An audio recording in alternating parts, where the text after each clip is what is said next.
जय झूलेलाल दोस्तो। अॼु असां ठाहींदासीं साई भाॼी बिना थूम बसर जे, जेका महादेव जे सॻड़े में ठाहिबी आहे। जय झूलेलाल दोस्तो, मां मुस्कान आहूजा और तव्हांजो स्वागत आहे मुंहिंजे चैनल हुनर मुस्कान का सिंधी ते। अचो त रेसिपी शुरू कयूं था पिया।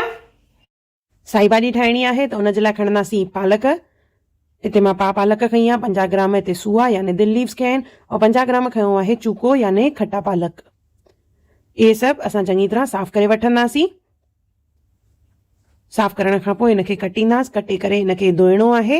सभु पता मां गॾु कया आहिनि हिते। हाणे खणंदासीं हिकु कुकर, उन में विझंदासीं सचो घी या तेल। प्रसाद ठाहिणो आहे त मां हिते घीअ जो इस्तेमालु करे रही आहियां। जीअं घी पिघलजी वेंदो त हिन में विझंदासीं शिमला मिर्च।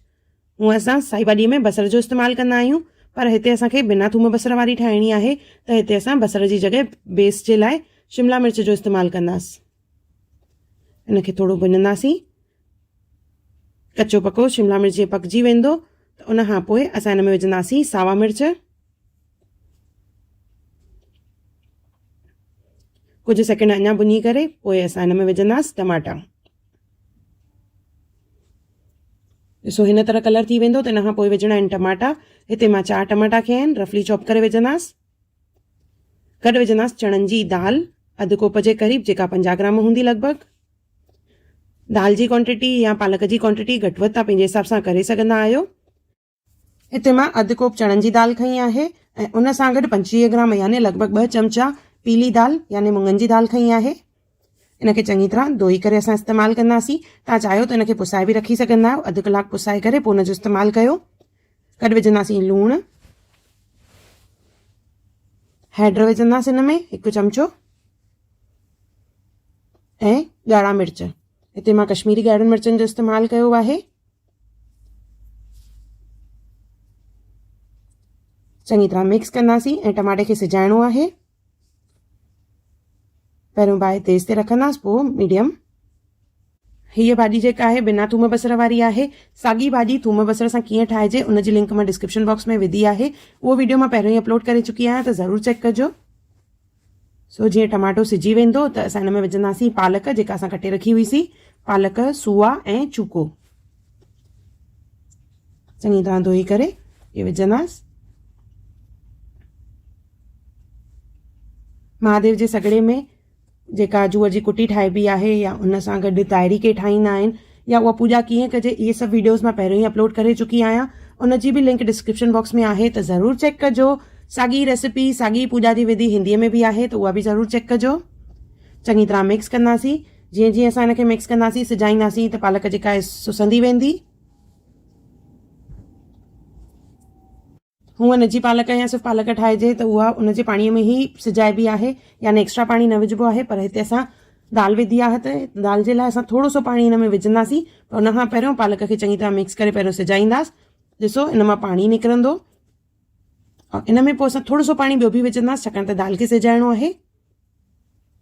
थोरो पाणी विझी करे इनखे चङी तरह मिक्स कंदासीं ऐं कुकर बंदि करे लॻभॻि 3-4 सीटियूं हणाईंदासीं, जीअं दाल जेका आहे सॼी सिजी वञे। और दाल अगरि पुसियल हूंदी त उहा जल्दी सिजी वेंदी 2 खां 3 सीटियुनि में।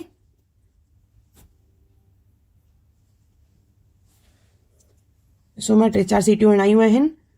बाफ़ निकिरण खां पोइ ढकणु खोलींदासीं। त एतिरी देरि में दाल अगरि कची बि हूंदी न त अञा सिजी वेंदी आहे।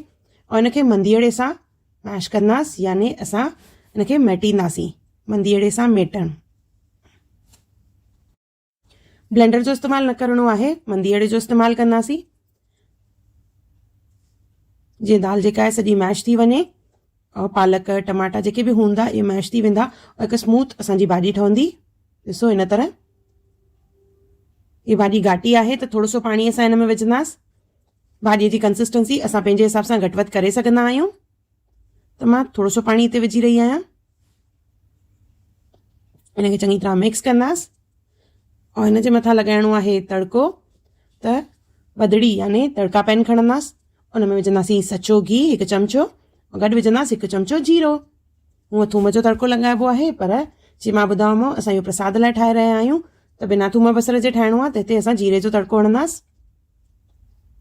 इनखे चङी तरह मिक्स कंदासीं, और इहा असां प्रसाद में ताहिरी या जूअर जी कुटीअ सां असां इहा भोग में चाढ़ींदा आहियूं। और जीअं मां ॿुधायोमांव इन खां पहिरियों मां काफ़ी वीडियोस पहिरियों ई अपलोड करे चुकी आहियां, जंहिंमें ताहिरी, जूअर जी कुटी, महादेव जे सॻिड़े जी पूॼा सभु अपलोड करे चुकी आहियां, त ज़रूरु उहे चेक कजो।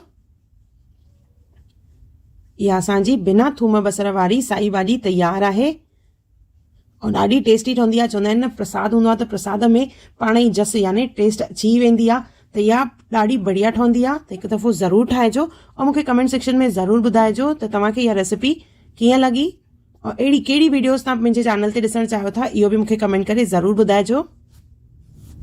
त मां कोशिशि कंदसि त हिकु हिकु करे सभु रेसिपीज़ मां अपलोड कयां, पर कमेंट करे ज़रूरु ॿुधाइजो त कहिड़ी रेसिपी मूंखां रहिजी वई आहे और मां अपलोड न कई आहे। अगर तव्हांखे मुंहिंजी वीडियो पसंदि आई हुजे त उनखे लाइक कजो, शेयर कजो और सब्सक्राइब कजो और मुंहिंजी नई अचण वारी वीडियोस खे ॾिसण लाइ बेल आइकॉन ज़रूरु क्लिक कजो। और मुंहिंजो वीडियो ॾिसण लाइ धन्यवाद।